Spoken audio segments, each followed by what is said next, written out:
Special Counsel Robert Mueller's recent indictment of 13 Russian individuals again confirms Russia's attempts to interfere in the 2016 U.S. election through the use of social media. But intelligence officials stress that Russia's attempts did not end back then. Today, U.S. Attorney General Jeff Sessions announced the creation of a cyber task force that will look into ways to fight this sort of activity by foreign governments and interests. To walk us through what we know about Moscow's interference and what we may expect in the coming months is Nina Jankowicz. She is a writer and analyst who focuses on Russian disinformation campaigns. She was recently a fellow at the Woodrow Wilson International Center for Scholars. Nina Jankowicz, welcome to the program. I want to just quickly read something from last week's indictment from the Mueller team. It states that the defendants, posing as U.S. persons and creating false U.S. personas, operated social media pages and groups designed to attract U.S. audiences, and they used stolen identities to post on organization-controlled social media accounts. So what exactly are they saying these Russians did? Well, there's a lot of things that we're alleging the Internet Research Agency did.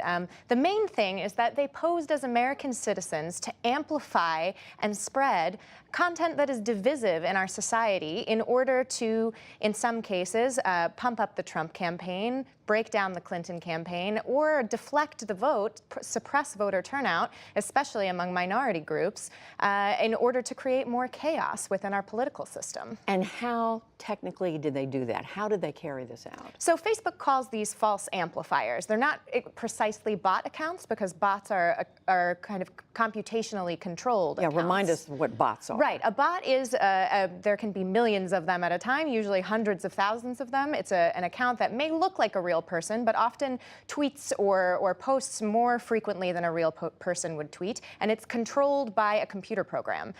What the Internet Research Agency or the Troll Factory did, these were accounts that really looked like American citizens. They behaved like American citizens, and in the indictment it even says one of the folks who was indicted wrote to a family member and said, you know, the Americans are buying this because they were so legitimate in the types of criticisms that people were levying of politics at that time. So pretty sophisticated stuff. Yeah, absolutely. And long term, we saw that this was going on since 2014, and it was a widespread operation and pretty well funded. This is alleging over $1 million per month were spent on this operation. So before these indictments came out last week, there was a testimony on the Hill by all the heads of every intelligence, major intelligence agency in this country.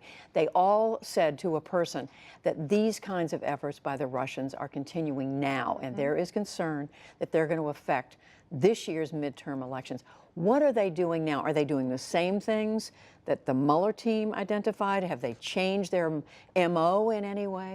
Yeah, I think that they're doing the exact same things. This is a tactic that they have practiced over more than a decade in Central and Eastern Europe, in countries like Estonia and Ukraine, certainly, and then we saw it more recently in the UK and in Germany. And what they're doing is just amplifying divisive rhetoric, again, in order to create more chaos and distrust in the system. Ultimately, you know, a lot of people talk about hacking the election or hacking of voter rolls. We don't have any evidence of that happening yet.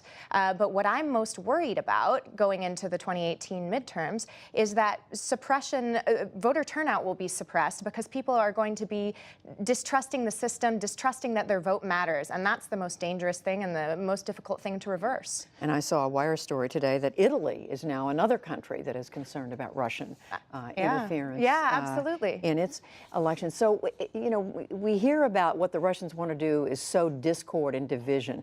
What is their goal here, actually? The goal is to discredit Western democracy as we know it, which then gives Russia a better seat at the bargaining table. I mean, 25 years ago, there was the Soviet Union and the United States, the two superpowers, right, in the world. In the intervening 25 years, we haven't talked a lot about Russia. And now, for the first time in those 25 years, Russia is on our lips every day. I mean, I'm sure there hasn't been a day that you haven't covered it here on this show. And that's exactly what Vladimir Putin wants, and it's exactly what Russia wants, return to a great power status. So now we have to talk about how does this get thwarted? We know the White House was announcing this cyber task force. today, but clearly much more has to be done. Absolutely. This isn't only about cybersecurity. I often advocate for a whole of government approach, meaning not only do we need to make clear to Russia that this behavior is unacceptable and clear to other actors who might do it, because there are plenty of others drawing from Russia's playbook, but we also need to educate our citizenry. We need to talk about media literacy and civics so that people have an understanding of how our system works. Right now, we haven't updated our media literacy curriculum since the 1980s, and there are many, many groups that are doing great work in relation to this, but we need an investment in it on behalf of the government and certainly on behalf of social media companies as well, which have a near ubiquitous access to every American's life. Which is another enormous set of questions out there about the role of these social media companies, whether it's Twitter, Facebook, and the rest of them. But in the short term, is there anything that individual Americans can do? What should they be on the lookout for, be careful about? Is there any sort of tools they can equip themselves with? Well, there are a lot of great fact-checking sites online that I would encourage people to check out, but you can do these sorts of things in 30 seconds yourself.